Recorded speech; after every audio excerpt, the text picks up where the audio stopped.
কোথাও গেলে ওইখান থেকে আসার পর দেখা যায় কাপড় জমে, ধোয়ার কাপড়, বা কোথাও না গেলেও প্রায় প্রত্যেক দিন কাপড় চোপড় ধোয়াই লাগে, কখনো বেশি কখনো কম।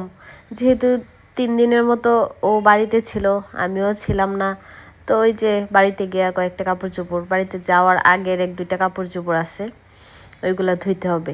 তো 3 দিন যেহেতু বাসায় ছিলাম না, এই বারান্দার এই গ্রিলগুলোর অবস্থা খুবই খারাপ, ধুলা পড়ছে, এগুলো মুছলাম।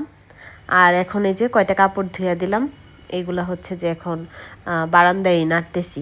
এইগুলো ধোয়ার কথা ছিল মানে বাড়িতে যাওয়ার আগেই, পরে আর ধোয়া হয়েছিল না, এই যে এখন আজকে সকাল সকাল ধুয়ে দিলাম।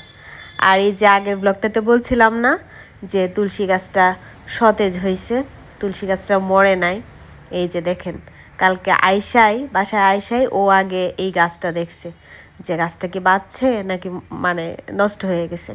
তারপর দেখলাম যে না, সতেজ হয়েছে। ও অনেক খুশি হয়েছে, কারণ ও চেষ্টা করতেছিল তুলসী গাছগুলো বাঁচানোর, এর আগেরটাও ট্রাই করছে, হয় নাই, এবারেরটা হয়েছে। এবারটাও তো মরা মরা ছিল, তাও হয়েছে।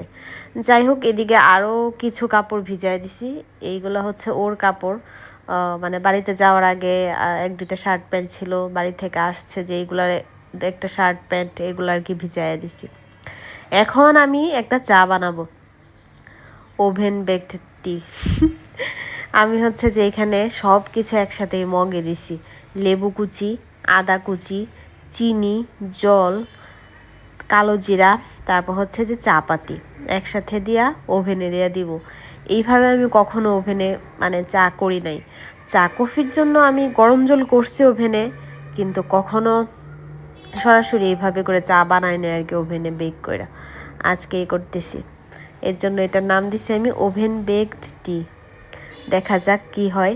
মিডিয়াম হিটে 2 মিনিটের একটু বেশি দিলাম, প্রায় 3 মিনিট আর কি মানে দিলাম। এইখানে আমি বলতেছিলাম আর কি যে আবার ইদানিংয়ের যে কাজলটা দিতেছি ল্যাকমির, কাজলটা ভালো না। কাজলটা হচ্ছে যে চোখে দেওয়ার পর নিচে হচ্ছে যে ছড়ায়া যায়।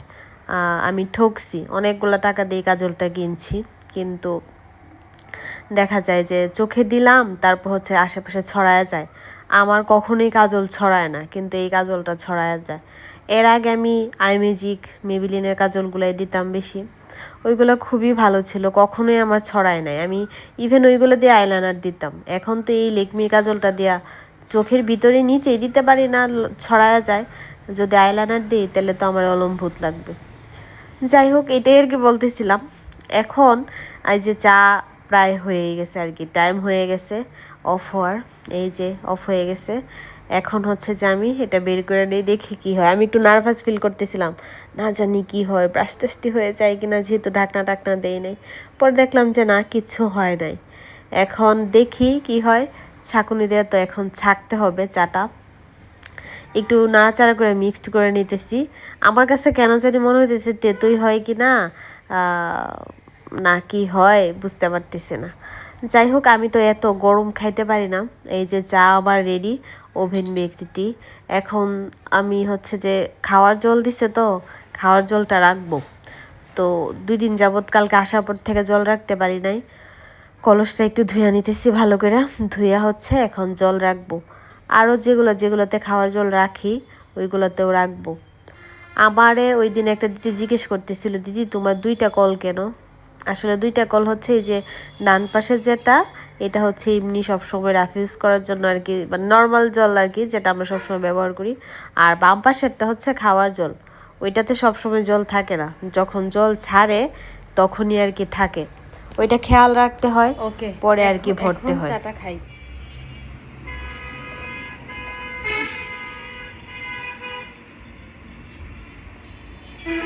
টেস্ট সেম, আমরা এমনি পাতিলে জাল করে যেভাবে চা খাই ওইটার যেরকম টেস্ট, এটারও সেম টেস্ট, আলাদা কিছু না। আমি ভাবতেছিলাম আলাদা তেঁতু লাগে কিনা বেশি, না তেঁতু লাগতেছে, ভালোই লাগতেছে।